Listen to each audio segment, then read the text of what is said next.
if you would ask the French who is their greatest man of letters, their Goethe, their Shakespeare, they're probably going to say Victor Hugo. In other countries, we know him mostly from Les Miserables and The Hunchback from Notre Dame, but he was a great poet, maybe the greatest French poet. And the reason I mention him today is because he had a very special set of habits. He used to wake up at sunrise and write for hours, standing up. If this didn't give him enough discipline and he saw that his mind was wandering, he would take off his clothes, lock himself in the room, and tell his butler not to let him out until he finished writing the quarter for the day. The purpose of his story is to demonstrate that what Hugo was doing was not just writing, but what I call in my book, taming the language. He was using the constant practice of writing in order to make the language his own, in order to make every word that he uses embody a particular set of ideas that is his and his alone.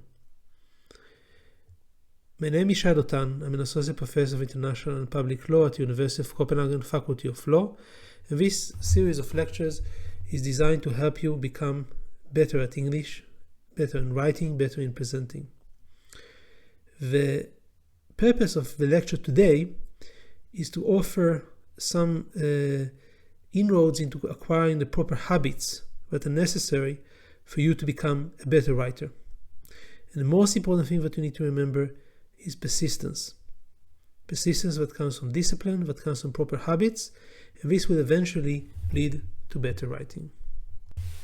The reason I chose as a model for the kind of discipline that you need to adopt a poet is because I suspect that a lot of poets have developed the habit of writing in a particular way to tame the language, to, as I explained, use a particular set of meaning for the words and combine them in ways that become their own.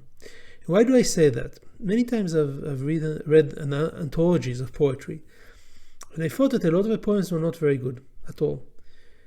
In fact, there's even research that shows that people would often prefer some poem designed deliberately to be bland by artificial intelligence over a poem of a very famous poet. Not the best, not the most famous, but some forgotten poems.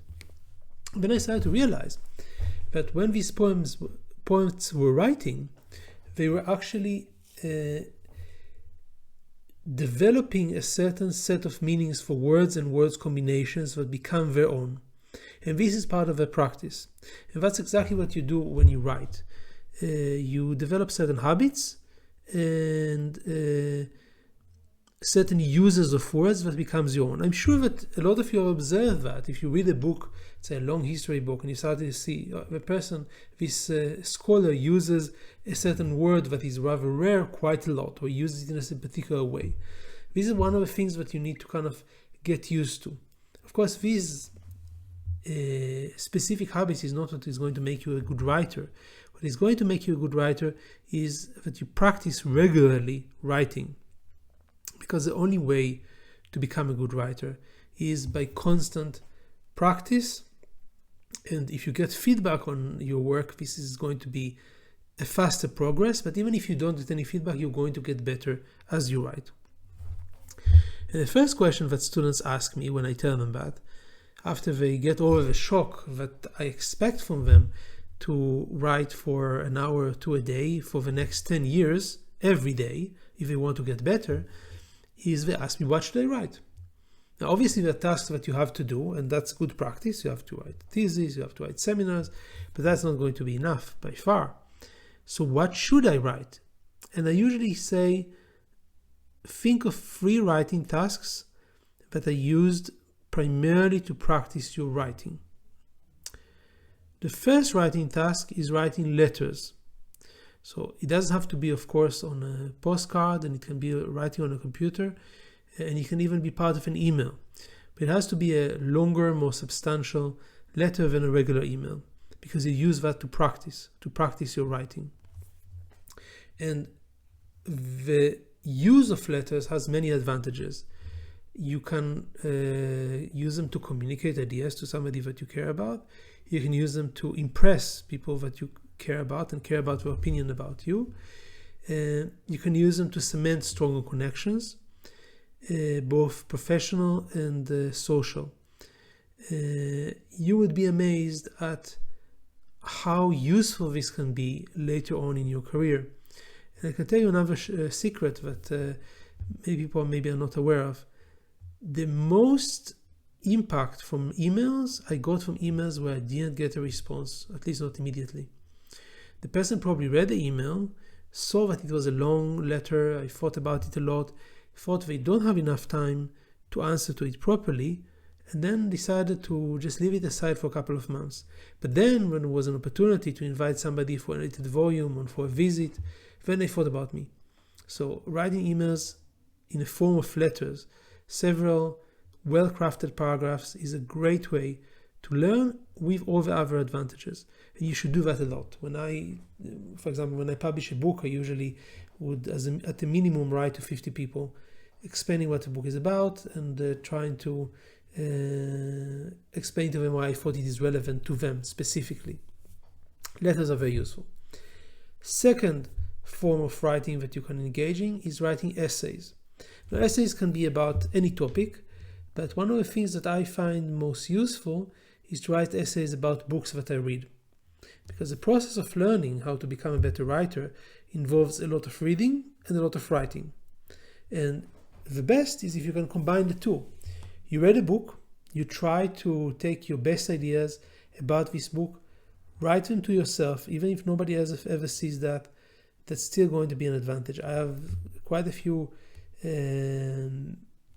semi-book reviews or ideas based on books like this on my own website, and maybe I'll even publish them and many more that I accumulated over the years, but that's not the reason I do it. I do it for several reasons. One is to improve my writing, and it's also a very enjoyable process. But another reason is you only really get to own a book if you write a short essay about it. And that's something that I realized in a very painful way. There was once a conference at the Hebrew University in Jerusalem, and the guest of honor was the judge and professor Richard Posner, the most cited law professor of all times. And I really wanted to impress him. I managed to get to the same table with him for lunch in a very pushy way. And I was trying to impress him, talking about all the books that I read, and I read a lot at this time. And I reached a certain book, and he said, Professor Posner told me, I didn't read the book. Can you tell me what it's about? And I froze. I could say almost nothing. Even though at the time when I read the book, I read it very thoroughly, and it would take me some 2 weeks to read for a book, but I didn't remember anything. And then I realized if I only would, immediately after I finished reading the book, set off the time for 2 hours, write a short essay, summarize some of the main insights, integrate my own insights and ideas, I would own the book. I would basically be able to speak about it intelligently later on, even years later on. So that's a very useful way to improve your writing through essays. Again, you can write about other things. You can write something that would look like an opinion column at a newspaper, and you can send it to the newspaper, and you are welcome to do that. It's a very difficult thing to do, and you have to realize that if you are going to newspapers, there's a good chance that you will not earn any money out of it, and you will have to work very, very hard for a long time, but it's definitely a good practice. But if you don't want to do that, and you still want to be a good writer with zero cost beside time, spend some time, write your essays, and I think that's something that will be very useful for you. The third recommendation is to write fiction, write stories. Now, that's a very useful tool to acquire a different use of a language. Some of the languages that I know in a particular setting. I know Danish well enough to teach, but I find it difficult to have a fluent daily conversation, to know all the jibe, the specific expressions that people are using. One problem that academics face is that they know all the technical terms and they are very fluent in the way they write if they practice enough, but they miss a lot of specific terms that are useful in regular life. I know the difference between gloves and mittens and all kinds of technical things that are just part of life. If you write a story, you're going to be able to experience that firsthand. Use a dictionary when you're not sure and find the words that you need and integrate them into your writing. It's a different skill. What is the problem? Writing fiction well is very, very hard. It's in fact a much harder enterprise, I think, than being a great academic. You can try to think of all kinds of ways to write fiction without becoming a real fiction author. So one way to do that is you can write semi-autobiographic stories. Instead of journaling your life, which is, by the way, also a great exercise, you could write a story where you change a little bit the names, you do things that almost happen. I have a whole book like this in Hebrew, being young, stories that almost happened, things that didn't happen to me but could have happened with a few additions. So you can do that, or you can try to make other exercises in fiction. So take a story and you have already the theme, rewrite it in a different way. That's an exercise that you can do if you enjoy it. So if you take these 3 exercises, writing letters, writing essays, and writing some level of fiction in prose, I think that you're going to have a very solid basis for practicing the language. And that's how you're going to get better. Very, very slowly. At first, when you're going to start to write and read, you may sound pompous, and there will even be a point in which you will feel that you're getting worse than before because you're over-trying. But as you get more experienced, things will get easier and you will get more adept at using these tools. So remember, your goal is to tame the language, to make it your own, to find different meanings for words, word combinations that are your personal style. And the only way to do that is from doing it daily, practicing to write. Very often, you do it and it will take years to do it and you will become better.